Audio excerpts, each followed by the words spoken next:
December 31st means it's time to gather and ring in that new year. So how about something simple but classy to put on that party platter? And of course, a libation. When you're dealing with Mr. Hugh Groman, you got to have a little champagne, right? Or a little Prosecco? It's all about the Prosecco today. I always notice you start with the drink first. Happy New Year. Well, yeah, because you know what? We have to be drinking during the segment. Otherwise, we wasted a crucial time. The Galloping Gourmet, did that, did he not? He did. But that's an old school reference. No one knows what that is anymore. Okay, well, I'm old, so that's all right. As am I.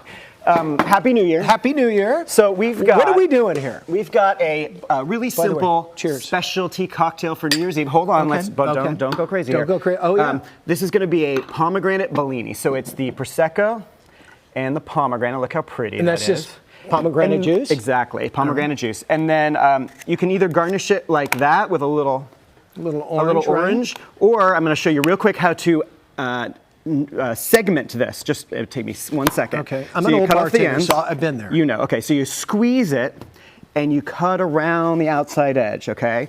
And it's just like you're kind of angling the knife around. And then you just, using a serrated knife, that's really the best one. You get this little segments out. It's beautiful. Okay? Okay. And then that's a pretty garnish too. Oh God, I'm so glad that went right in there. Me too. That was a slam dunk. Cheers. Now we can do it properly. Okay. So now I'm going to show you a simple menu you can make for New Year's Eve. All right. You got something cooking here. Last minute items here. I got shrimp cocktail. So you get some shrimp from the market. That's delicious, by the way. The bubbles got to me. All right. You get the shrimp from the market and you're going to just boil it in this Court Bouillon. You like to buy the fresh shrimp. You like to cook it yourself. Yes, absolutely. Because it's always better. That's the number one problem with shrimp is that when you get it cooked, it's usually overcooked. Right, so a little tough. We've got this Court Bouillon, which is like carrots, onions, garlic, and lots of lemon juice and salt. So it's given a little power kick. Yeah, taste this. It is so salty, like the sea. There you go. Okay. Oh my, that is salty. So, and then I'm going to show you how to cook these. It just takes a couple minutes. Okay. But it should taste salty like the sea and really lemony. So while they cook, you're making your own sauce. I'm going to make this homemade cocktail sauce, and then I'm just going to show you how to do a simple cheese platter. And this is simple. I always buy pre-made, but this is not a hard thing to do, right? This homemade cocktail sauce is so fresh tasting and delicious, and it's just ketchup. This is a chili sauce. Okay. And horseradish. That's very prepared important. Horseradish, very important. Tabasco, that's great. Lemon juice to brighten it up. Okay. And Worcestershire to give depth and umami. A little kick. Yeah. And then a little salt and pepper. And that's it. And then you just stir it up. Okay, so we have one already prepared, so why don't you do a little taste test? Well, that's just not an issue. Okay, here, real quick. All right. And this is your sauce as well, right? Mm-hmm. Here, and then you always have to have a little ramekin out for the tails. That sauce is great.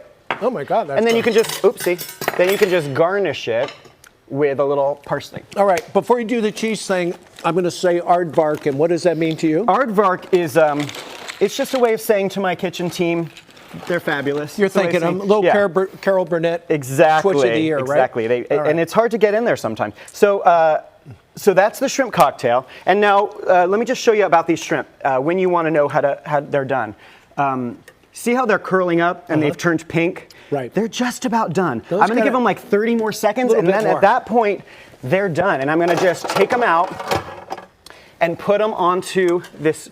So you see how they're just beautiful and pink and curled up? Okay. You know, this is about done. They're probably on the medium rare side, but they're going to keep cooking unless I dunk them into ice water, which I'm not doing today. You let them just cook? So I can just let them, I can throw these into the fridge. Oh my God. Just like that, right? Okay. And then they're ready to roll, okay? So, sweet. Cheese platter. Quick cheese platter. Yeah. This is like, the idea of this is just to talk about how to curate a cheese platter. And what the basics are, you just want to choose quality.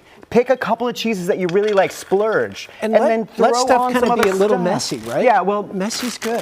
Someone once said to me, artfully yet artlessly. Very good. And I never forgot about that. It's like, don't waste a lot of time making it all fancy. Just put it down. Not formal, a little cash. Exactly, but keep it, but keep things in sort of discrete piles so you can see them. Speaking of rosemary. Yeah. And then the rosemary, let's say you've got a rosemary bush growing in your yard. You throw a little on there. It's so simple. And this is a black olive tapenade. We made this, but you can buy this at Trader Joe's. He's chef. He's caterer extraordinaire, Hugh Groman. And if you have a bumper crop of persimmon, you could throw some persimmon on there. Who doesn't want persimmon on New Year's? Everybody loves persimmon, except for some people. Happy New Year. We love you, buddy. Good to have you here.